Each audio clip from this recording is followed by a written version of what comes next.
This is the VistaTab 30GT tablet. Kasama ng compatible keyboard at saka yung smart pen niya. So yung launch promo niya, meron siyang tablet kasama ng free keyboard. Ito yung kinuha ko. I believe nasa mga 1,000 to 1,000 plus din tong keyboard.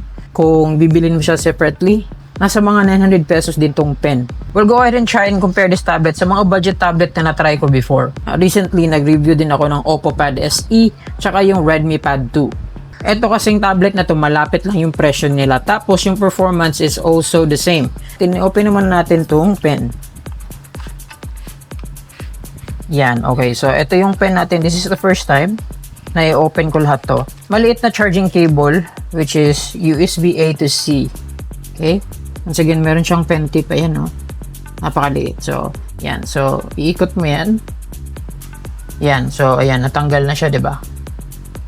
So, ganyan yung pen tip. Okay? Dapat mo i-lock ng maayos yan kasi baka mawala yung pen tip. So, possible na hindi siya compatible sa ibang device. Baka Itel tablet lang talaga to siya. Power button niya, tapos yung LED indicator. Plus, I believe andito yung charging. Yun. So, eto. Tapos, ayan na nga. USB-C type charging, ganyan.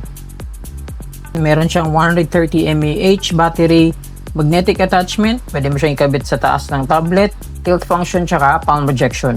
Yun yung main features niya for this pen. Okay, with the keyboard naman, okay, sabi, more than a case, types like a laptop. So, okay yun. Yan. Okay. Ooh, okay. Maliit pala. It's very compact. This works via 2.4 GHz. Sabi daw, regularly, dapat 2 hours mo na itong china-charge. Medyo plasticky. Yeah. Napakagaan. Okay, so parang may metal surface pala tayo dito. Dry matte finish yung kanyang dito sa surface. Wala masyadong reflection, di ba? Hindi siya glossy. Then, manipis lang. Connectivity on and off dito. Connect button. May mga LED indicator din tayo for power, charge, and all.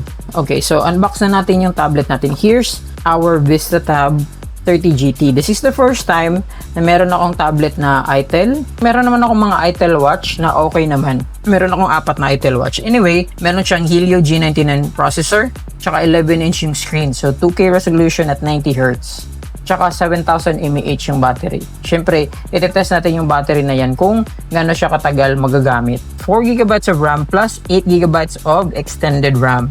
Kaya magiging 12GB siya. We'll see the performance on that one. Para sa mga budget device, okay lang naman yung 4GB of RAM. Makakalaro ka pa rin, makakapag, daily use ka pa rin, social media, watching Netflix, streaming. Let's go ahead and open this up. 11-inch, roughly the same with the Oppo Pad SE, tsaka yung Redmi Pad 2. Yan. Okay, here's our tablet. Ooh, okay. So, meron tayong charger and charging cable. And then, meron tayong SIM ejector tool. Meron pala tong SIM. I believe 4G SIM to. So, we'll go ahead and check the SIM card mamaya. The charging cable niya is Type A to Type C. Yung kasamang charging brick is actually 10 watts only. Meron pa bang nasa box? Oh, okay. Oh, nice. Meron din pala siyang free folio case.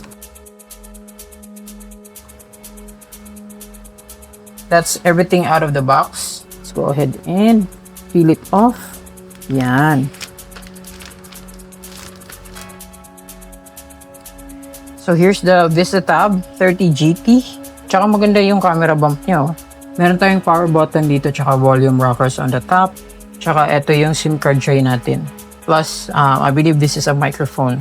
Pwede tayong mag-dual SIM cards or pwede kang mag-one SIM card and micro SD card for expandable storage. Para makapag-store ka pa ng maraming games o kaya yung mga files mo or pictures and videos, then pwede kang maglagay ng micro SD card nga. Okay, so maganda. Then dito sa sides, meron tayong dalawang speaker grill. Dito naman sa right side, meron din tayong dalawang speaker grill, tapos yung USB-C charging natin. Yung sinasabi nila na 7mm lang yung kapal niya is actually legit. So, flat lang yung bottom. Let's go ahead and turn this on. Lumalabas na yung Itel with Android. Yes, this is powered by Android 15. Right, so yan yung welcome screen natin. Medyo simple lang yung kanyang interface. And ito na nga. Ito yung screen natin. with the ITEL VistaTab 30 GT. Marami tayong bloatware na na-install niya. Pwede namang i-uninstall natin yan. Okay, nasa right yung notifications niya, tsaka nasa left yung system settings. And then you can set your brightness here. Pwede ka rin mag-swipe left, upper right, pwede. Punta tayo sa about device. Ito yung specs natin. Okay, once again, naka Android 15 tayo na version. Ito. Pupunta tayo sa memory expansion dito. Oh, you can actually max it out to 16 gigabytes. Akala ko 8 gigabytes lang yung maximum na pwede mong gawing expansion ng memory. Pwede pala siyang up to 16 gigabytes. We'll go ahead and test it out kung ano ba yung benefit na nakabase na mga 8 gigabytes ka lang na expansion or gawin mong 16 gigabytes. This is the first time na nakita ko ng device na pwede mong expand yung RAM niya up to 16 gigabytes. May slight bump ng performance, yes, pag nag-RAM expansion ka. We'll go to the display kasi sabi 90Hz na yung display niya. We'll see. Okay, so meron kang adaptive brightness kung gusto mo. Usually, turn off ko yan kasi manual kung gustong iset yung brightness ko. Wala siyang settings for adaptive refresh rate. Okay, so hindi nababago yung refresh rate niya. Possible na naka-automatic na to siya. So, magpapalit siya ng 60Hz to 90Hz. Depende kung nagsuscroll ka lang, magiging 60Hz. Tapos, pag nag-games ka, magna 90Hz yung refresh rate niya. Yung gusto mo na mas may eye care, hindi masyadong masakit sa mata, you can turn on dark mode. Yung AI assistant pala ni ITEL is Ivana. Meet Ivana and Ivana Voice. So, pwede mong i-set up like yung Google Voice Assistant. Pwede. For the AI naman, I think wala masyadong AI dito. Wala tayong settings for AI. Hindi kagaya nung kay Tecno tsaka kay Infinix na meron silang maraming AI features. We'll definitely check kung ano pa yung features niya. Parang stock Android yung pina-follow nila. Kung ito-turn on mo itong dual speed, magra-run din siya sa background and yung full function niya. So, hindi siya magiging restricted. Yan, keyboard function meron naman dito. So, meron tayong live wallpaper. Napaka-simple ng kanyang, ng interface niya. Wallpapers na pagpipilian, it's so simple din. Closely to stock Android yung features niya. Wala masyadong eme. If I'm not mistaken, wala tayong gallery app.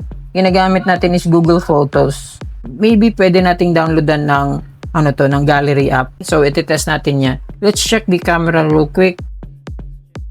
Ayan, very simple, very basic yung kanyang camera feature. That's fine. Pwede for video conference yung camera niya. Kung makikita mo, malinaw naman.